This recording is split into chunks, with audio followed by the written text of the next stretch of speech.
వాళ్ళు చేసినది ఆయన ఫామ్ హౌస్ నుంచి ముందుకు వచ్చి చెప్పుకొని చెప్పండి. కేటీఆర్కి ఏం తెలుసు అండి తెలంగాణ నా ముందు మాట్లాడమనండి.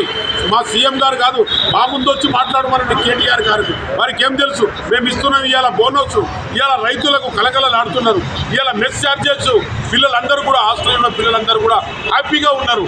ఇవాళ మేము బోనస్ ఇస్తే ఇవాళ కింటాకు దాదాపు 5 ఎకరాలు అయితే 55,000 60,000 వాళ్ళకి డబ్బులు పడుతున్నాయి వాళ్ళ అకౌంట్లో ఇమ్మీడియట్లీగా. మేము కింటాకు 500 రూపాయలు బోనస్గా ఇస్తున్నాం.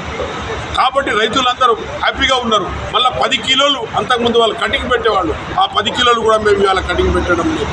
ఇవాళ రైతులు హ్యాపీగా ఉన్నారు, విద్యార్థులు హ్యాపీగా ఉన్నారు, ఎస్టీ ఎస్సీలు అందరూ కూడా హ్యాపీగా ఉన్నారు. ఇవాళ మా సీఎంను మీరేమో అనుకుంటున్నారు, కాంగ్రెస్ ప్రభుత్వం 15 సంవత్సరాలు పరిపాలిస్తాం.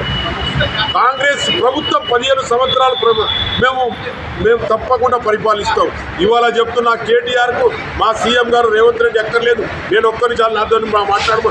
అసలు తెలంగాణ ఇచ్చేటప్పుడు కేసీఆర్ గారు హౌస్లో ఉన్నారా?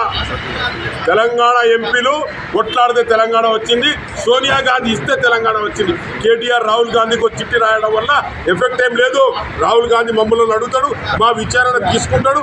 ఆ విచారణలో ఆయనకేం చెప్పాలో మేము అది చెప్తాం. వాళ్ళు చేసే మూర్ఖత్వం, ఎంత అప్పులు చేసిండు ఈ రాజ్యానికి, దేశానికి, తెలంగాణ దేశానికి బిచ్చగతిలా పట్టిస్తే దాన్ని తీసుకొస్తున్నాం మేము ఇలా.